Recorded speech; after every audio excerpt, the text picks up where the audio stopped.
everybody, it's Dave here, and we are about to start Viking Hot Takes. We're waiting on the great Flip Muzzy. That's why it says Flip below here. Eric is right over here. He's getting ready to, he's already here. He's joined. And we're going to start this off. 6 questions, 20 minutes. Some of the best questions you've ever seen. Talking about your Minnesota Vikings.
Let's go a Viking on Viking Hot Takes.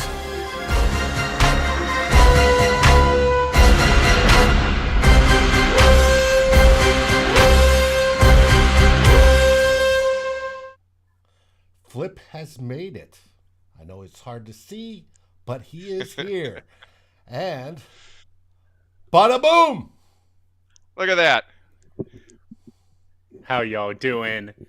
Sorry for the late entrance, but hey, here I am. I bet you don't even notice. It's great to see Dave. But hey, let's get started. Welcome to another episode of Viking Hot Takes.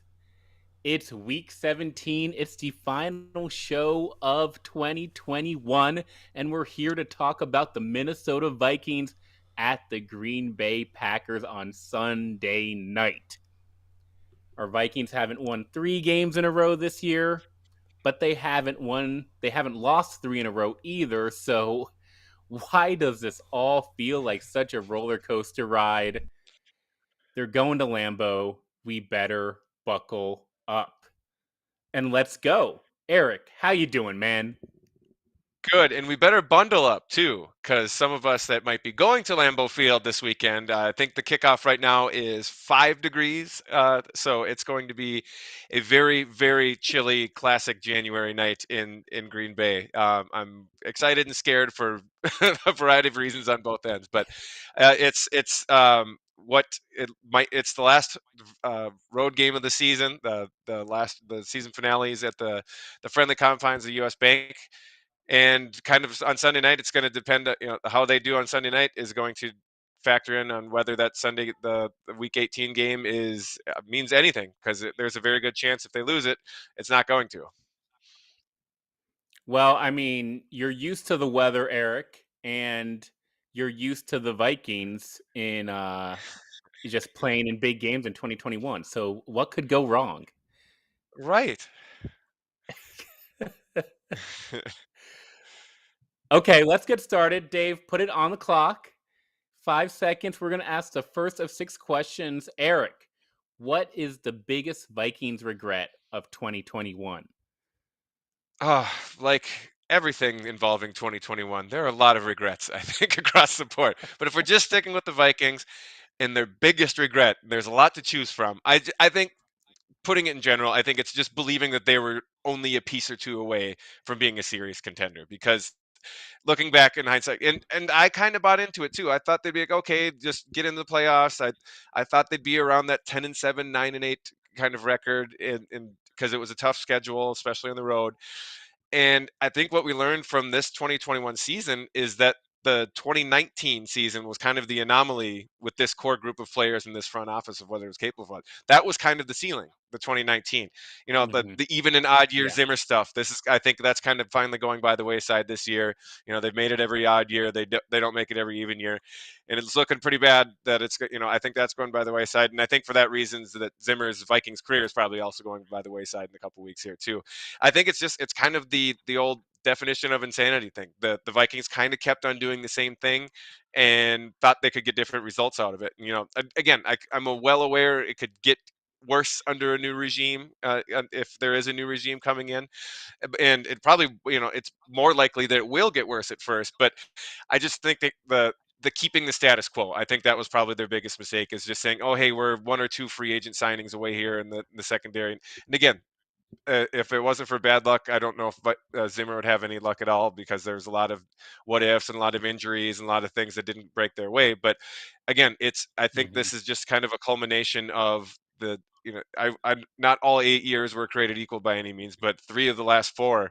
I tweeted this out earlier this week. It's like, it's going to be hard to look back and remember all the differences between 2018, 2020, and 2021, because 3 of those last 4 years have been almost identical. Yeah, and we've got fans in the comments here. Scott Anderson talking about he gave us 2. Number 1, not opening up the offense. Number 2, lots of money spent on a bad defense. So we're kind of seeing eye Right. to eye there. I think one candidate might be promoting Clint Kubiak to offensive coordinator. That's kind of related to not opening up the offense. Yep. But for me, it really is. It's all the summer free agent signings, and we just gave out a bunch of 1-year contracts. I mean, Patrick Peterson, Mackenzie Alexander, Sheldon Richardson, Bashad Breeland, Stephen Weatherly, Xavier Woods, Nick Vigil, Dede Westbrook, Everson Griffin, Dakota Dozier, Chad Beebe. I mean, that's so many 1-year contracts. 5 of those guys aren't even on the team anymore. And that's $25 million in spending alone for a team that's going to be $7 million over a 2022 salary cap that's going way Yep. up, but we're still spending over that cap. We didn't roll over any money from 2021. And what gets me about that spending is we knew that it kind of wasn't going to work. When we were talking in the preseason, we talked about how top heavy and thin the roster was. You specifically said injuries could derail this entire season. And so it's, why did we spend all that money on short-term guys that didn't make a difference? Yeah, I think they were trying to do the stars and scrubs thing, and unfortunately, I mean, some of the guys that were supposed to be stars weren't even close to stars, and the scrubs definitely didn't show up. I mean, you look at the draft class that the Vikings had. I mean, outside of Darisaw and Wangu returning 2 kickoffs for a touchdown, I mean, they have got next to nothing out of this rookie class. Like, it's just mind-boggling, Mm-hmm. like how little that the entire third. I think they had, what, 4 third-round picks, and they have, I think, Well, they 87 snaps buried in them between on the them, and they're depth all just, chart. yeah, like there are a few, and there we'll talk on one later in the show here. But yeah, it just seems like if they needed some sort of contribution, if they were going to support this kind of top heavy roster, and they just didn't get it. Yeah. Yeah. All right. Let's go to the next question. Okay, my first question for you: if Zimmer doesn't pull another great escape and he is fired at the end of the season, who are your top head coach candidates for the Vikings? Yeah. So I think over the years, there's been a request to get an offensive coach in order to replace Mike Zimmer, a defensive coach. That's kind of changed if you look at 2022 when you're not living in 2018. And I say that at the start because I would definitely prefer an offensive coach, but I'm just, I'm not going to vomit if they bring in a defensive guy because I think there are some strong Right. defensive candidates. My top head coaching candidates are all offensive, though. And number one for me is Byron Leftwich. Looking at what he did in Tampa Bay, and yes, that team is very talented with Tom Brady and Rob Gronkowski and Chris Godwin, but they were able to take Antonio Brown into that locker room. They were able to deal with Mike Evans getting injured, and they've had some really nice contributions from guys like Tyler Johnson, from Keyshawn Vaughn, and a solid offensive line that I just Oh, did we lose him? Somebody just died. Oops. And there he We'll is. try to get him back in here. There he is. Okay, we're back. There we go. you just stop the clock. I'm just going to keep on talking. Where Keep did you going. Yep. lose me? Just right at, like, we lost you only for about 4 seconds there. So you Oh, were right in the middle of the left twitch stuff. Yep. yes. Number two, Brian Dable. I think, what Okay. he's done with Josh Allen speaks for itself. I don't need to talk long there. Number three for me, I'm actually looking at Kevin O'Connell, the Rams offensive coordinator. And now this Okay. is a little bit of a trope, just going with the next McVay guy. But I think You talked to McVay once. You get a good coaching job. Yep. and I hate that trope, and I really don't want to just do that. But you look at the success coming out of this system and this coaching tree, and it's not just Mike LaFleur who we're going against, on Sunday, but Zach Taylor also has what looks like one of the best young dynamic offensive in the league in Cincinnati. And, if Kevin O'Connell gets an interview, that would be okay with me. He sure has a lot more promise, in my opinion, than a guy like Clint Kubiak. What are you thinking? Yeah, I mean, some of those names are definitely on my list, and I want to reiterate the same thing. I don't want to swing the pendulum to the okay. Zimmer was old and he liked defense. We have to swing the pendulum to young and offense. It has to be that. Yeah, Don't do that. right. Don't get caught into that. Just don't be different just to be different. If you interview a whole bunch of people and the Mhm. guy happens to be a defensive coordinator or has defensive roots, if he's the best fit for the team, make him go ahead and make the hire. The people in charge, I'll have to Yep. trust them more because I think at this level, you're going to have experts at X's and O's at every level, whether it's Yeah. the linebackers coach Mhm. or whatever. I really think you need a guy that's going to bring in the best leadership and culture to fit your team, and someone that's willing to maximize the talents of the players on his roster. Sure, I'm sure like they're going to have input, and those Vikings are going to have a lot of turnover, but get the most out of the players you have in the locker room. Don't insist that they try to fit your mold. I mean, that's the whole the Brad Childress kick-ass offense thing. Like we don't need that. It Yeah. doesn't work. Get the most out of your players, and that's why I think someone like Leftwich, again, who had a ton of talent, has the best quarterback in the history of the NFL as his quarterback. That always helps. And of course, that's it. That might be the okay. How much of it is Leftwich? How much of it is just all the weapons he has? But I think he's shown a lot of initiative and leadership, and really mixed a lot of where a lot of things could have got wrong with that team. So he's definitely one of mine. And the Eric Bieniemy thing, it's the same thing. It's like, okay, how much of it is Andy Reid and how Mhm. much of it is him? People swear up and down from the NFL. It's like, I can't believe he hasn't got a head coaching chance yet. I don't know if it's still the stuff from his past, or if it, maybe if he doesn't have a job at this point, there might be something legit out there, other than the whole excuse that they've been getting. Oh, he doesn't interview very well or something like that. That Dable, I think I'd be on board with that. And O'Connell, again, it's the whole don't do it just because it's a McVay disciple. Do it because he knows his stuff. The only other ones, I mean, if Josh McDaniels is available and he wants to leave his longtime gig at New England, and maybe the NFL said after that whole the Colts thing that McDaniels pulled, like maybe he's just not going to get a chance. And Kellen Moore is the other one where it's like, okay, that seems like it might be just the pendulum swinging again, because he's the young, the Cowboys are doing great, and he's young and he has good ideas and things like that. I wouldn't be against it, if they vet him and everything. And again, I don't feel as strong in this coaching cycle that like I'm going to be pounding the table for one or two candidates, but they should definitely kick the tires on as many people as possible. I have definite no's, and Kellen Moore is one of them. Kellen Moore and Okay. Nathaniel Hackett are my definite no's, just because I think they just have so much talent that they're in control of, and they don't see, like, I haven't seen the cultural aspects that I see from like a Byron Leftwich and a Brian Dable, where it's really not only about the X's and O's, but you see, I hate this term, but you see the leadership skills, the leader of men type attitude, which Mike Zimmer still has, by the way. But that is, again, what I'm looking for in a head coach. And I don't think you're just going to get the next, the schematic geek. I think that's what we have now in Clint Kubiak, and it's not enough. Right. Okay. All right. Well, gosh, we're over halfway already, but I think that was a good meaty couple questions to start with. So we'll go a little faster in your next couple here. So what do you got next for me? Real quick, Eric, I'm asking, have we seen enough from the other young wide receivers?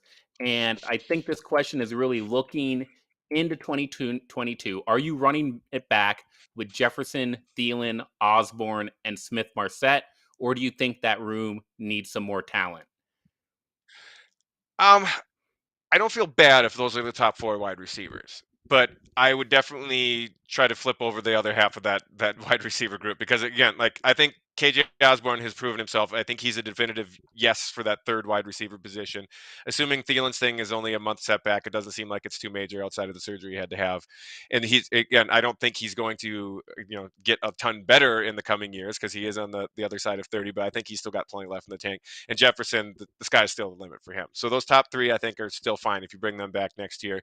And Smith-Marset, yeah, I mean, I've seen the potential there a little bit in the preseason, and it's nice that he has the touchdown, but he only has 3 targets this season, so you can't really say definitively yes or no. He's been inactive a bunch of games.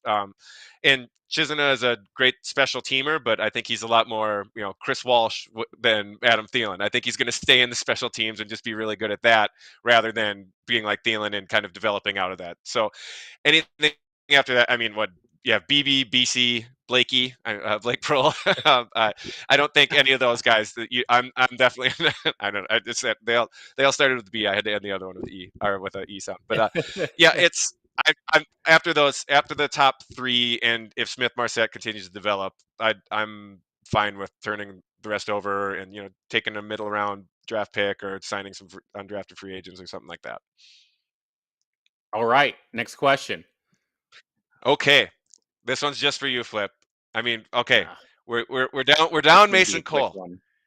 He's gone. Oli Udoh, not the answer long term. And so is it finally Wyatt Davis time on Sunday? All right, so now you want to start Wyatt Davis. I mean, I've been saying it for 2 months. But so, like, I know you mentioned things that have changed, but neither of those things prevented them from doing this 2 months ago. And I'm trying not to live in the past, but there is no good reason to start him now that they couldn't have used to start him earlier in the year. So I'm just over the Wyatt Davis thing. They had a chance to put him in.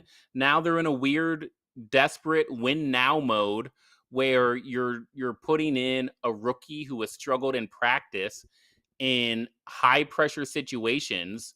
Who knows how prepared he's been, or whether this is just like a 1 week, okay, now you're starting, go do it.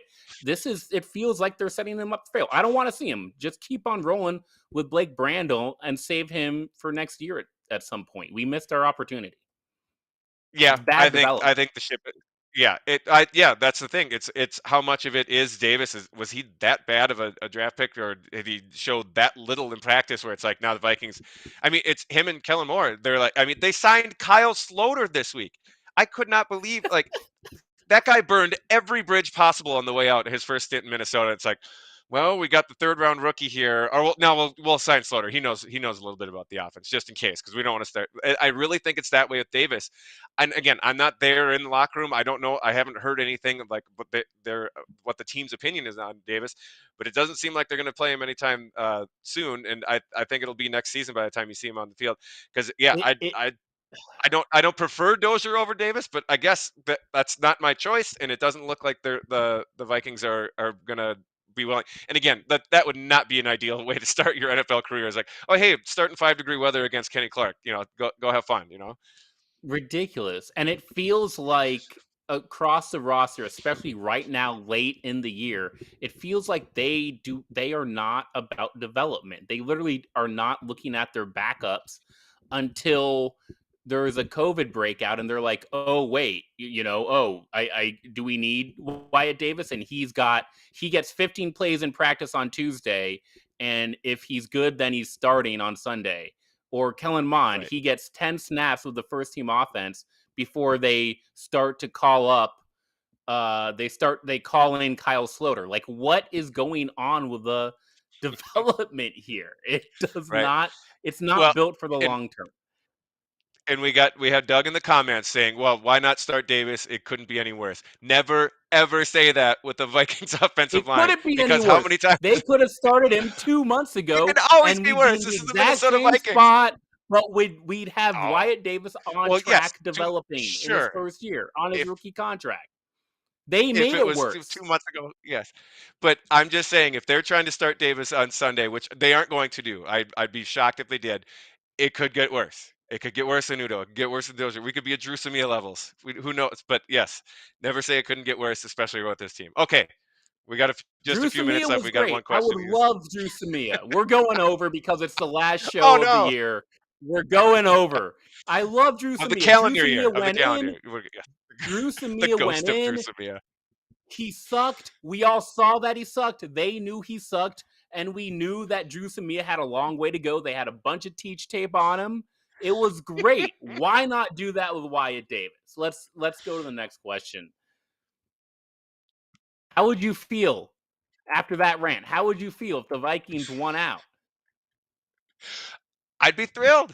I'm always thrilled when the Vikings win. I am a Vikings fan, which is short for fanatic. That means I'm going to be at Lambeau. I am willingly driving 4+ hours Yes, to be go nasty. stand outside with a bunch of drunk cheeseheads and probably watch my team lose. They're not favored to win. It's going to be 5 degrees. It might be pretty miserable out there. But you know why? Because I'm going there because they might win. And if they do win, guess how much I'll give a crap if it means, oh, maybe they'll keep Zimmer and Spielman around if they win out. I don't care. That'd be fun. Let's make the playoffs. Let's try. I get the arguments. And there are a lot of people that say, probably with a lot of merit, that 2019 playoff win, where Zimmer's future was kind of cloudy back then, well, the playoff win in New Orleans, like they said, it set the franchise back a couple years because it made the team believe that they were closer than they were. And now seeing these last two seasons, sure, there's They definitely are some merit to completely that. wrong. They are completely wrong, Yep. but yes, there's some merit. Yes. But no matter what happens these last two games, it's not like, they're going to be super close to a title if they win. And it's not like they're going to be super close to a top 5 draft pick if they lose both. So why not? We got 2 weeks left. Let's see, let's do the real Vikings thing, win out and still somehow miss the playoffs. That would be that, like, go 9-8 here and actually, oh, hey, they win, they beat the Bears. All they need is one more thing to go through. And then they actually lose. That would be the most Vikings thing ever to happen. I really don't. I think everything is going to be settled by about 10:30 on Sunday night. But I'd love to be pleasantly surprised. How about you? Yeah, well, I think the key here is they could win out and still miss the playoffs. Yep, So it's very nice to dream about a win in Lambeau, sweeping the Packers this year, and then for sure, sweeping the Bears to make the playoffs. That might be nice even if they don't make the playoffs, because for I sure. think going into Week 17, it is an opportunity to show that Mike Zimmer still has the locker room by winning these last 2 division games. And, his hands are tied a little bit. I am not going to cape for Mike Zimmer here. He has made a lot of mistakes over the past, especially this season. But For sure. I worry that there's only one scapegoat here. And the reality is there's multiple things about this regime that needs to change. And I think winning out might bring that to the forefront. Like, wow, this guy won 2 games against division rivals with a bad roster. I think the fact that people still think there is a lot of talent on this team is insane. This is a bad roster now. It's a falling apart roster. It's deteriorating, and we saw it coming for 3 years now. That is fair. Okay, we are going to be running out of time, but we had the little technical difficulties. And again, this is the last one of the calendar year. This is the last climbing the pocket you get until 2022. So we are going to go over a little bit. And this is a fun one anyway. Will the cold weather that we have alluded to on Sunday night be an equalizer for the Vikings? And related, will I get frostbite? You probably what is the price point where Eric chooses not to go to Lambeau anymore? I feel like Oh, like the there's temperature, like how low does the temperature have to get? I already paid for the ticket, so that's already going. But I mean, like what would be too cold to actually go to the game? Yes. That's a good question. Yeah, what is too cold for to actually go to the game? Well, if the snow is like blowing sideways like it was for that Buffalo New England game and it's 5 degrees, then I'm out. Like I'll just watch that game from the restaurant, like by the stadium. But it seems like it's going to be only super duper cold with a little bit of wind, not too bad. And I don't think there's any snow in the forecast or anything. So I'm still gonna go. That's the plan. I'm driving all that way. We're eating at Lombardi Steakhouse on Saturday night. We're doing it big. So we got to go. Yeah. But do you so think there's do you make the game closer?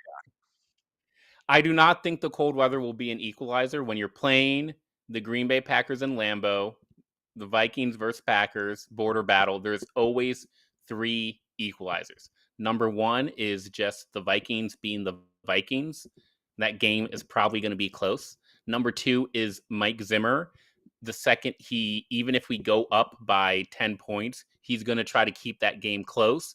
And even if it weren't for those 2 things, the people, the zebras, wearing black and white, no matter what happens, even if the Vikings get up big, they are going to keep that game close. So we don't need the cold weather to have equalizers for Vikings Packers. Okay, and again, if it was super windy or if it was super, snowing sideways or something like that, I don't think the weather is going to affect that much. It does, passing does go down, but I don't think it'll be that big difference. All right, we're at the end. We went overtime. Unlike I hope Sunday night's game does not go to overtime. Okay, what do you got for score prediction, Flip? Oh my goodness. I have not even thought about this. I've been so angry of Aaron Rodgers' fake limp last week as the refs just handed the Packers another win that I have not thought of a score prediction, but I do know that Dalvin Cook will be back in a cold weather game. I'm going to go with 20 points for the Vikings and 30 points for the Packers. Okay, that's pretty close to what I had. I have a Q&A coming out probably tomorrow morning with Acme Packing Company, and I already made my score prediction there, so I'm going to stick with that. I said 31-17 Packers. Again, like I said, I hope they win out. I hope I'm completely wrong. I want this thrown back in my face if the Vikings do pull it off. I just think the Packers are playing too well and they're getting too many people back and healthy. They're going to be the number 1 seed in the NFC, and we're going to have to sweat out another NFC Championship game where hopefully they lose again. But they're 2 different teams at 2 different levels. The Packers ran away with the division for a reason. It'd be great to get a sweep. I just won't get my hopes up too much. Enjoy the game, Eric. Thank y'all in the comments. We always love having you. Awesome. We've got one more show of the 2021 season next week, so we're really looking forward to it. Until then, Skol Vikes. Go. I'm rusty.